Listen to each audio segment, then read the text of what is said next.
Mindset. 8 scoreboards that let you know that you're winning in life. 8 scoreboards.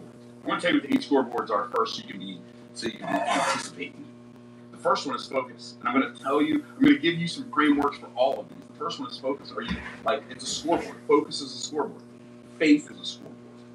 Family is a scoreboard. Finances are a scoreboard. Friendships are a scoreboard. Your future is a scoreboard. Fulfillment is a scoreboard. And I'm talking about the arena mindset. I was going to call this video, Winning at the Game of Life. But the reality is that most people aren't winning at the game of life. Yeah. Most people don't even know they're playing in the game of life. Most people are so busy resisting the game, fighting the game, hating the game, attempting to cheat the game, that they have very, very little chance of winning the game because they're not playing the game, they're being played by the game. See, the reality is you are not trying to get into the game of life, you are already in it. Know it or not. The only question is, are you playing to win or are you reacting to lose? It's really interesting. When I think about parenting, the purpose of parenting is to take an out of control, irresponsible child who's self-willed and selfish and turn them into a responsible adult. And if you don't do that, when they become an adult in their body, in their mind, they are still an irresponsible, out of control, undisciplined, self-centered, selfish child in an adult body. And you can tell whether you're dealing with an adult or a child by asking yourself, is this person responding or reacting? See, the word responsible, the word responsible means to respond with ability. But if the situation you're in requires that you respond with ability, and you have no ability for the situation that you are facing, then you're going to get frustrated by your inability to respond with ability, and you're going to react and show a side of you that nobody wants to see. So, the first part of the arena mindset is to wake up. And that is, you need to wake up and recognize, are you participating or are you spectating in the game of life? And you can tell. You don't have to look at anybody else's life to tell whether you're participating or spectating. Just look at your own life. If you are looking at what somebody else is doing,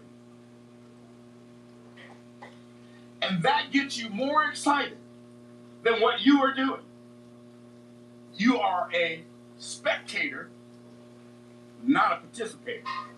And I know some of y'all think, but the word's participant. Participant does not rhyme with spectator. Leave me alone. Okay, so you are a spectator. You're watching. Now here's the sad part about being a spectator. Here's the sad part about being a spectator. You can spectate, watch somebody else win, and think you're winning. People do that by the hundreds of millions because they will watch their favorite team and their favorite sport. And they will lose their natural mind. If their favorite team from their favorite sport wins or loses. And it does not move the needle in their life so much as a millimeter. There's nothing wrong with watching sports. I watch sports sometimes. I usually watch it on YouTube, so I don't have to watch the commercials and I don't have to listen to the commentators. Just the highlights. Thank you very much. Appreciate your time. Appreciate even more. I might have. Okay. But I'm going to tell you something. I'm going to tell you something now. When my life wasn't working for me, but it was working on me, I didn't want to watch somebody else win. I didn't want to watch somebody else win. I didn't care if they won or lost. Don't really care that much now if they win or lose. Do you want to watch the game? Not really. Do you want to go to the game? Definitely not. But you don't even know what the game is. Don't care. It does not affect my life. I don't want to be in a space with that many people who are doing all that stuff that they're doing, and to watch a bunch of people I don't know do something that I don't really know that much about, and certainly don't care that much about. Why? Because it's a distraction. And I submit to you that if you are predominantly a spectator, one of the reasons that you are a spectator is because you use the distraction of spectating the sport of life as an anesthesia to take away the pain of your life not working because you are unwilling to work on it. I hope I didn't come out swinging too hard or too fast. But I'm going to tell you something now. I'm going to tell you something. Even I don't want to hurt your feelings because I do love you. But sometimes truth has a point on the end of it. And the reality is, broke people watching television, scrolling social media, watching other people live doesn't make sense.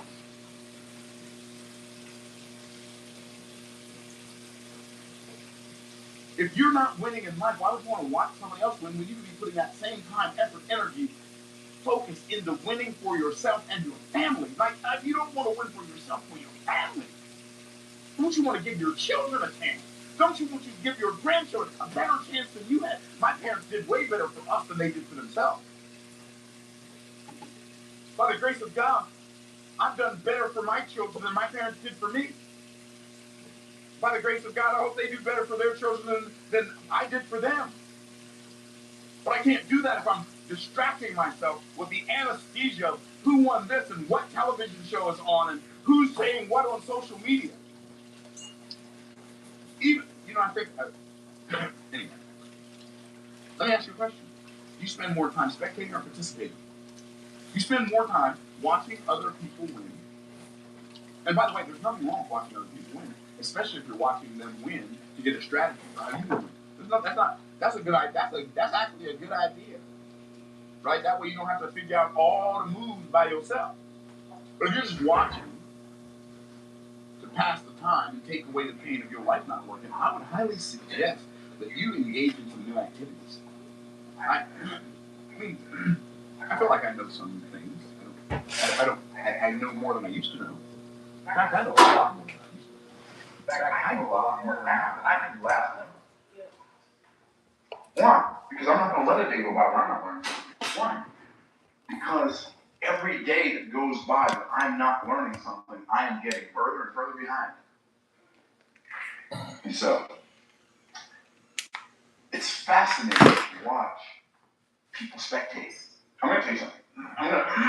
In my opinion, I may not even get through all these, but I don't care. We're going to get through what we get through, and something's going to hopefully get through to somebody. Let me tell you some of the most devastating things to spectate. And some of the most damaging things you can do while you spectate. Some of the most devastating things you can do that you can spectate. I think the most devastating thing that you can spectate, that you can watch, that you can give your attention to, and a lot of people disagree with me.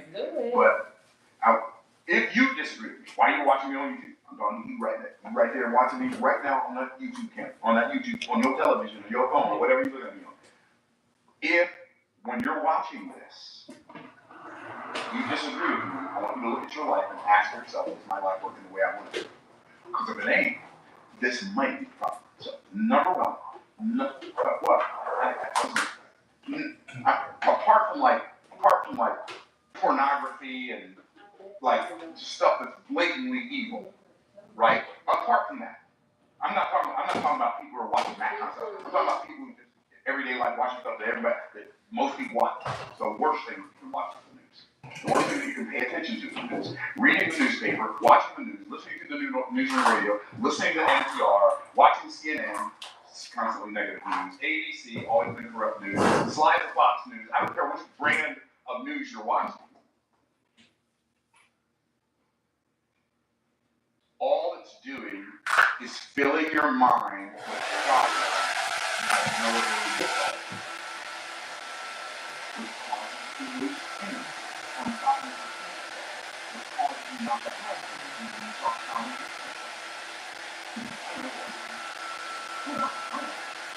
don't want to have if I don't watch the news,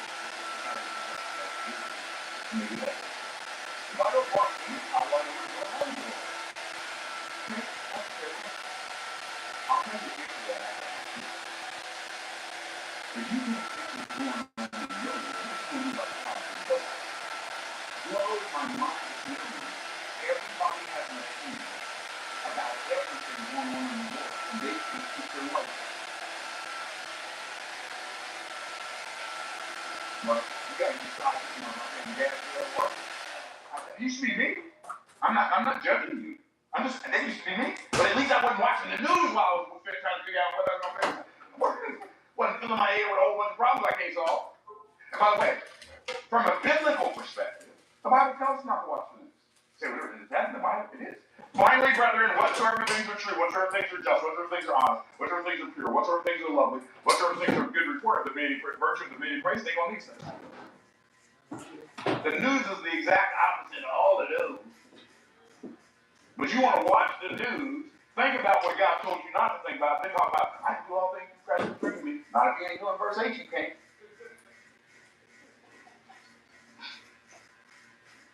The news. Devastating. Okay? Second. Sports. I believe sports is worse than movies. You know why? It lasts longer. Like a basketball game that lasts an hour, that they play for an hour, stays on television for what, 3 hours? Football game maybe 4 hours? It lasts longer. So now you've got more time wasted, flushed down the time for it, because then that's the side of the pain in your life, not working, watching a bunch of grown men in really tight clothes, pulverize each other. There's nothing wrong. I think that's what you like. There's nothing wrong with liking that. But there's something wrong with watching it. And every ball game that your family put everything that could be good for you, you're watching football and don't have life insurance. That's insanity to me. You got that shirt because exactly. Okay. It's exactly what you're watching basketball. You're screaming your lungs out. Right. But you haven't said a kind word to the people in your family in 4 weeks. Your children don't feel encouraged by you, but you're cheering on some grown man who doesn't know you and could care less that you exist. I actually saw this like. It sounds like I'm poo-pooing sports. I'm pooh-pooing broke people watching sports. People who don't have good relationships with their wives and their children watching sports. Yeah, died twice, and it's like to show how it got to this point. It's a history and like how Sim City got made in the first place. And with Sim City, it's basically you're building your own little city. That's it. You're just building your own little city, seeking and function and thrive. And so the fascinating thing was that it dates all the way back, like in the early 90s. And Will Wright, the creator of the game, was just making a game where you were playing as like a helicopter and you're like destroying enemy bases and stuff. But to make the job easier for himself, he made a map creation tool. And so as he was developing the game, he's like, I didn't have more fun building these levels than I had destroying them. He's like, maybe I should make a game out of that. And the thing is that there's a lot of back and forth between him and his publisher. I don't have to deal with a person, but I can just make myself feel good. Okay. There's nothing but a loop of, okay, so how do you win the game? And he's just like, hey, well, that's the thing, you don't really win the game because that's not what the game is. And there's another back and forth that led to that sort of interaction, and it just didn't work out, so they split ways. He tried to pitch this idea to several companies. Over 80 different companies rejected it because they basically saw this and was like, it'll never take off. Of all places, are you spectating? It was a pizza party where you ended up finding a guy that would go and say, you know what? That sounds like a great idea.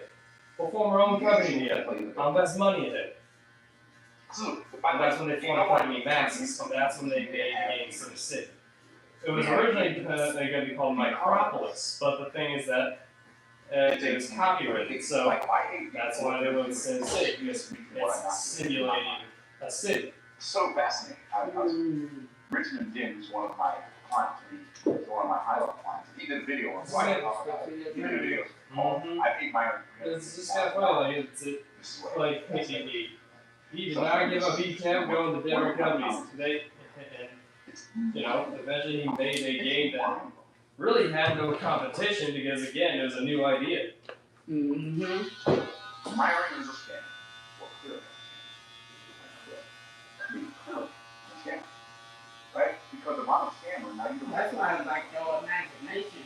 Now, Richmond the writer we're listening to right now, I mean, my he say, it's more level to success. It's implementation, unification, and that's like implementation is you doing the work.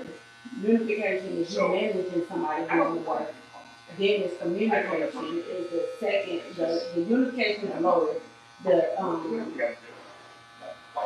communication is the second to the highest. And imagination is the most richest people in the world, right? Elon Musk, Bill Gates.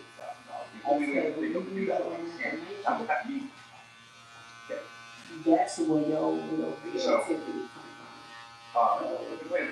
What's really interesting about the victimhood mentality, that's what another thing about watching the news. Watching the news makes people feel like everything's going on in life. Sometimes I'm crazy when it's flying out, how roll for a while. Until there are some artists for victim role to what I call a lot of Asian games, specifically Japan and Korea. A lot of artists for them to make the illustrations for those games. Or even design the characters, like those people, like they aren't really appear to have a big name to themselves until they end up going by game, and being hired for the game. They posted art online, and they never stopped doing it, but then, because they never stopped doing it, and then eventually a company knows them, they're like, hey, how would you like to go and start, designing a character for our game? Or, hey, how would you like to, illustrate some of the, story beats for our game, for our chat scenes? And it's a process I've seen over and over and over again. That you get to do that every day for the rest of your life. Mm-hmm. That sounds so fun. It's Especially exactly, when you go to do it anyway. It's exactly what I see. Especially if you love drawing when you draw too. Absolutely. One thing that's fascinating to me was, but he thought he was safe. It has seen this thing where this guy, it was, some random person that tried to clown on him for what he draws online, but then he starts displaying exactly where he is in life now and how what he drew got on there. This dude basically drew, the dude basically drew porn. That's where, but the thing is, that's where it all started. Because the thing is that I was thinking about this guy started off with that, and then he got noticed by gambling companies and was asked to do art for them. He would do art for casinos and stuff. And then, he didn't stop, he didn't end there, because after companies noticed he did art for them, he started doing art for other companies, and eventually got to be a designer for toys. Now, a lot of players in the game. That's just crazy. Because now he's like, making so if you're a player and you don't know you're a player, you can't play the game. You can't be a toy designer. But you are either as a player. It all started just from him drawing like naughty pictures online from the bench, or maybe that's just crazy. Can you imagine a player on the team? There are people who do that in their own life. What do you think? Uniform on everything. When you start like finding out like what some people did before they got famous or huge, it's even more fascinating. Like for example, I was watching this video that's talking about like Conan the Barbarian, as well as like all the adaptations and stuff. And when it started getting to the part where it talks about the movie with Arnold Schwarzenegger, you may know who they are. It talks about how it actually, like, while Terminator was basically the movie that got Arnold, and then convinced themselves that they are either victims of the game or victors of the game. The movie that showed they are being played by Arnold's talent game lures people was Conan the Barbarian. Because the thing about Conan can't win. Is that Conan wasn't just some thug. He actually was as smart as he was strong. He's a very smart man. It would use his brains to get out of certain situations. The game requires relationships, and the thing is that it showcased Arnold's talent because I can't he basically was able to act as a smart person. The reason why he was able to do that because he actually was smart. Because before he got into acting, he was a real estate mogul. Nobody would ever guess that Arnold Schwarzenegger was a real estate mogul. Stop. He sold like condos back in his own country. We play games because they are supposed to be fun. Games are supposed to be fun. So here's the interesting thing about Conan is that as we're playing, how can I make this creator Conan the Barbarian fun? He was actually just some small town farm boy. See, now, I don't know. Yeah. Right now, if y'all are the craziest thing is that or just watch the creator Conan was actually friends with H.P. Lovecraft, the man behind the man who made horror books like Cthulhu. So yes, this means that Conan has fought like gods from those horror books, like all the monsters and stuff. I did this at IHOP for years. And that's all thanks to his friendship with for 9 years. someone who was also a famous author. I did it because it was fun. Okay, so stop hating the game. Start playing the game. And here's how you start playing the game. Realize that fighting with facts, and by facts I mean the truth, reality, how life works. Fighting with facts fuels frustration. You feel really, really frustrated with life? When you feel really, really frustrated with life, oftentimes that is a clue that you are fighting with facts. You want the rules to change. You want the facts to change. You want the truth to change. So you can stay the same and still win the game. It don't It don't work like that. Another example of but when you learn to crazy origins to famous pieces of media, it produces progress. So in other words, when you find out how one huge thing when it comes down to a lot of modern life novels and stuff. That's so fascinating. That God, He created everything. Genesis chapter 1. The thing is that one big genre over in Japan is called isekai, which that's Japanese for another world. So basically, there's stories that take place in characters being transported to other universes and stuff, go on adventures from there. And so the interesting part is that a lot of the most famous ones, that playing with the website they originally were published on used to be a fan fiction website. Here's the beauty of all. That fan fiction website would get transformed into a hub for new writers to actually write their own stories and stuff. is the only thing in life that actually advantages. So, if I understand how life works, like I never would have guessed this. But quite a few like famous ones, I'm not playing against you. You're not playing against me. Two of the most famous ones, well, three of the most famous ones I would name off would be like Overlord. There's one called That Time I Got Away from the Slide.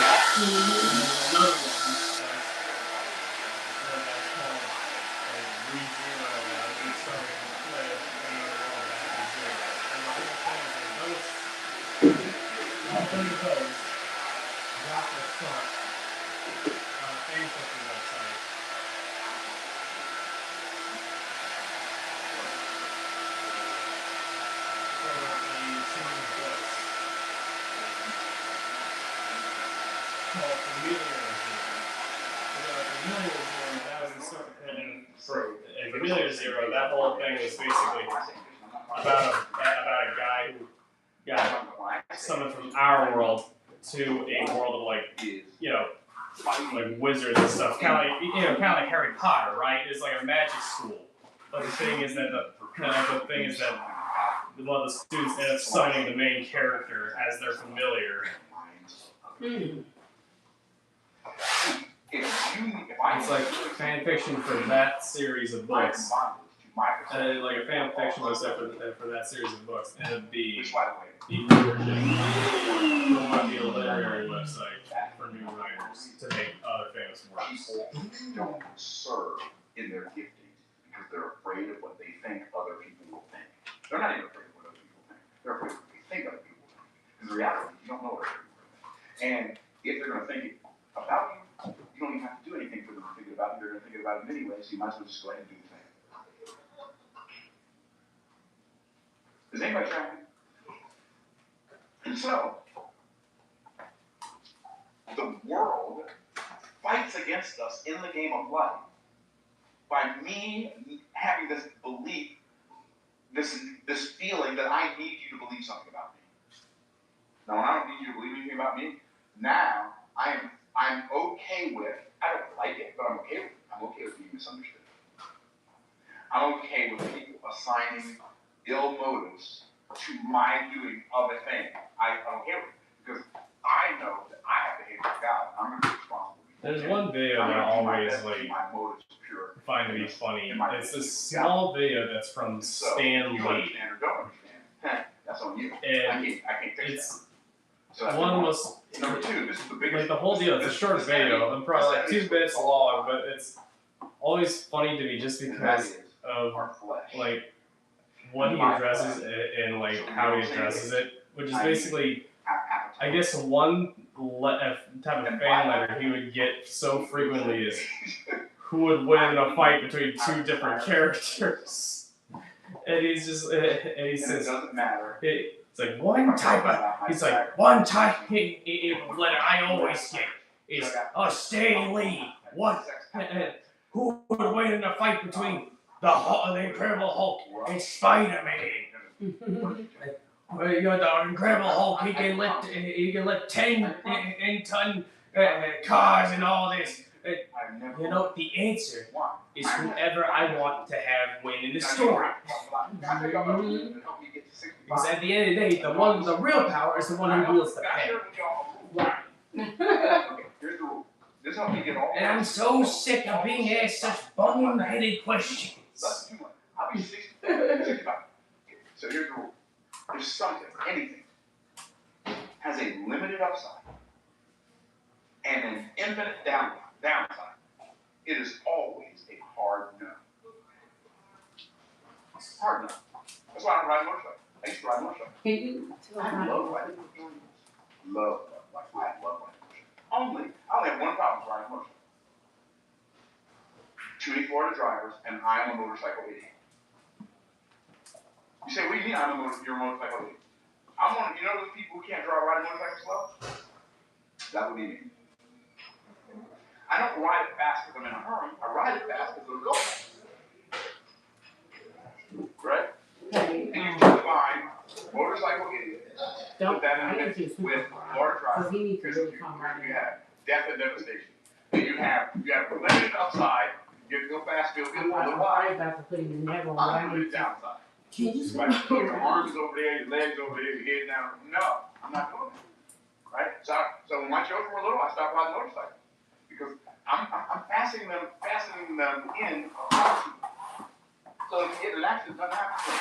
Then I'm one day on the motorcycle thinking, I'm not fastening my kids in this. They need me way more than I need them. This motorcycle gotta go. I'm not doing nothing. Anyway, so flesh. I'm playing against the flesh. I'm playing against the world. I'm playing against the devil. Now here's what the devil does in the game. He tempts me in my attitudes. And the primary attitude that the devil wants to tempt me in is the attitude of pride.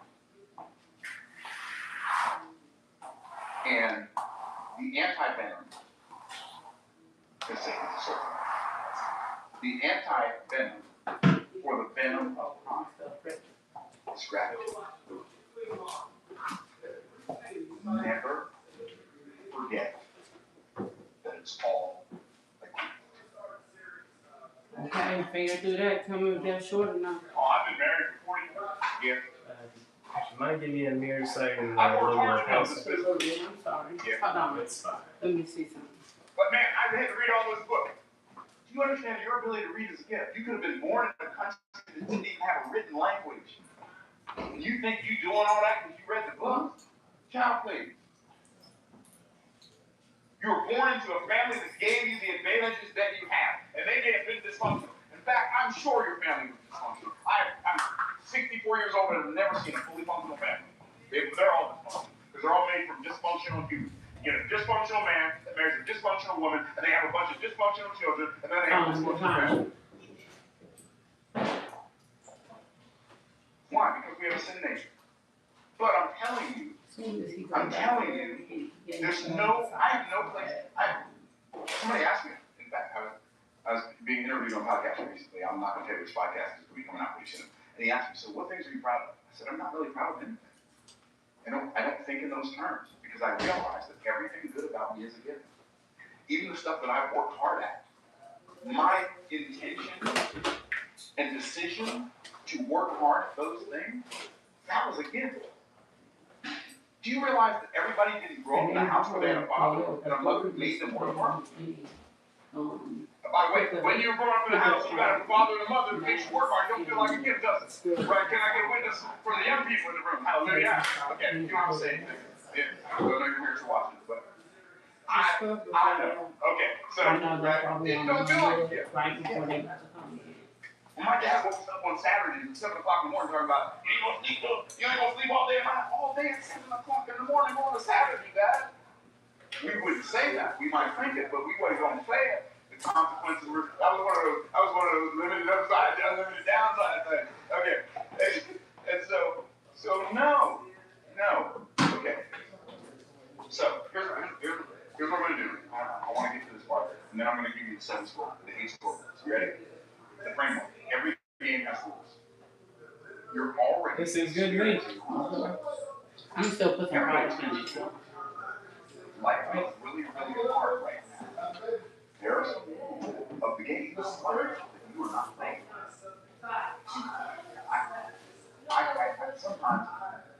Sometimes I know that I have the habit of making things sound overly simplified. But I'm not in doing that intentionally. I'm just doing that. That's how it is.